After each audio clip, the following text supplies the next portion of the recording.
सुप्रभात देवियों और सज्जनों, मैं कर्नल सोफिया कुरैशी और मेरे साथ विंग कमांडर व्योमिका सिंह आज आपको 6 से 7 मई 2025 की रात 1:05 से 1:30 बजे के बीच भारतीय सशस्त्र बलों द्वारा अंजाम दिए गए ऑपरेशन सिंदूर के बारे में जानकारी देंगे।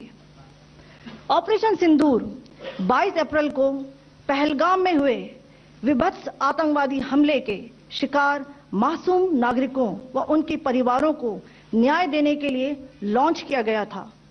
इस कार्रवाई में 9 टेररिस्ट कैंप्स को टारगेट किया गया और पूरी तरह से इसे बर्बाद किया गया। पाकिस्तान में पिछले 3 दशकों से टेरर इंफ्रास्ट्रक्चर का निर्माण हो रहा है।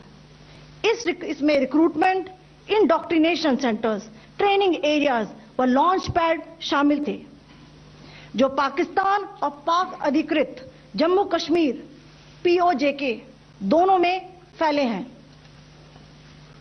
Operation Sindoor was launched by Indian Armed Forces to deliver justice to the victims of Pahalgam terror attack and their families.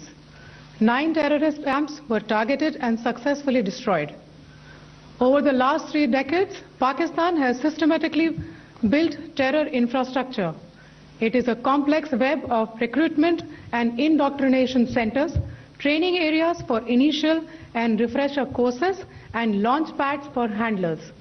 These camps are located both in Pakistan as well as Pakistan-occupied Jammu and Kashmir areas. Some of the well-known training camps are located, as you can see on the screen. They are distributed from Savai Nala in the north, counting to approximately 21, ending at Bhagalpur to the south. इन लक्ष्यों का चयन विश्वसनीय intelligence सूचनाओं के आधार पर हुआ ताकि आतंक गतिविधियों की रीढ़ तोड़ी जा सके, और यह खास ध्यान दिया गया कि निर्दोष नागरिकों और सिविलियन इंस्टॉलेशन को नुकसान न पहुंचे। The selection of these targets for Operation Sindoor was based on credible intelligence inputs and role of these facilities in perpetrating the terror activities. The locations were so selected to avoid damage to civilian infrastructures and loss of any civilian lives. This was done with due diligence, and the camps selected for targeting and their engagement will now be shown to you one by one. POJK के targets मैं आपको बताना चाहूंगी। सबसे पहले सवाई नाला camp Muzaffarabad, जो कि POJK के लाइन ऑफ कंट्रोल से 30 किलोमीटर दूर है। यह एक लश्कर तौयबा का ट्रेनिंग सेंटर था। 20 अक्टूबर 2024 सोनमर्ग, 24 अक्टूबर 24 गुलमर्ग, 22 अप्रैल 2025 पहलगाम, इन हमलों के आतंकियों ने यहीं से प्रशिक्षण लिया था। सैयदना बिलाल कैंप मुजफ्फराबाद, यह एक जैश ए मोहम्मद का स्टेजिंग एरिया है। यह हथियार, विस्फोटक और जंगल सर्वाइवल ट्रेनिंग का केंद्र भी था। गुलपुर कैंप कोटली, यह LOC से 30 किलोमीटर दूर था। लश्कर तौयबा का बेस था, जो रजौरी पुंछ में सक्रिय था। 20 अप्रैल 2023 को पुंछ में और 9 जून 2024 को तीर्थ यात्रियों के बस हमले में यहीं से आतंकी को ट्रेन किया गया था।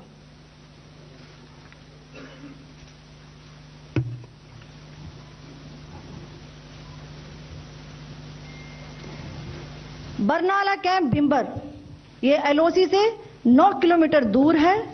यहां पर हथियार, हैंडलिंग, IED व जंगल सर्वाइवल का प्रशिक्षण केंद्र था। अब्बास कैंप कोटली,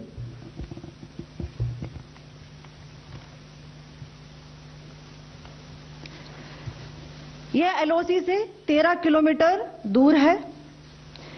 लश्कर तौयबा का फिदाइन यहां तैयार होता था। इसकी कैपेसिटी 15 टेररिस्ट को ट्रेन करने की थी।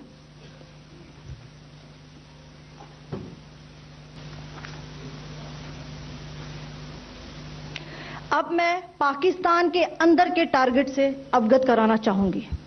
पहला, सर्जिकल कैंप सियालकोट।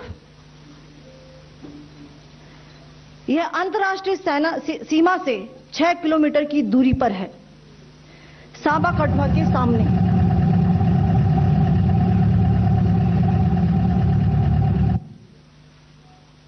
मार्च 2025 में जम्मू एंड कश्मीर पुलिस के 4 जवानों की जो हत्या की गई थी, उन आतंकवादियों को इसी जगह पर ट्रेन किया गया था।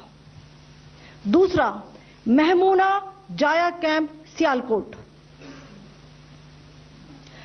यह 18 से 12 किलोमीटर आईबी से दूर था। हिजबुल मुजाहिदीन का बहुत बड़ा कैंप था। यह कठुआ जम्मू क्षेत्र में आतंक फैलाने का नियंत्रण केंद्र था। पठानकोट एयरफोर्स बेस पर किया गया हमला भी इसी कैंप से प्लान और डायरेक्ट किया गया था। मरकज ताइबा मुरीद के, यह आईबी से 18 से 25 किलोमीटर दूरी पर है। 2008 के मुंबई हमले के आतंकी भी यहीं से प्रशिक्षित हुए थे। टारगेट 10 हुआ, एंक्लोजर सेम ही है। 7 it is hit the target. हाँ हाँ।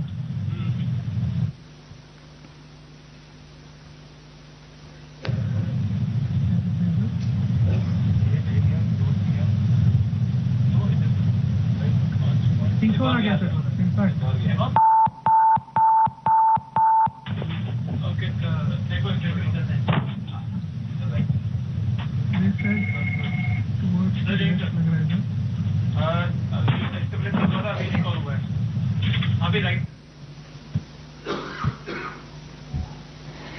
मरकज सुभान अल्लाह भावलपुर, यह इंटरनेशनल बाउंड्री से 100 किलोमीटर दूर है।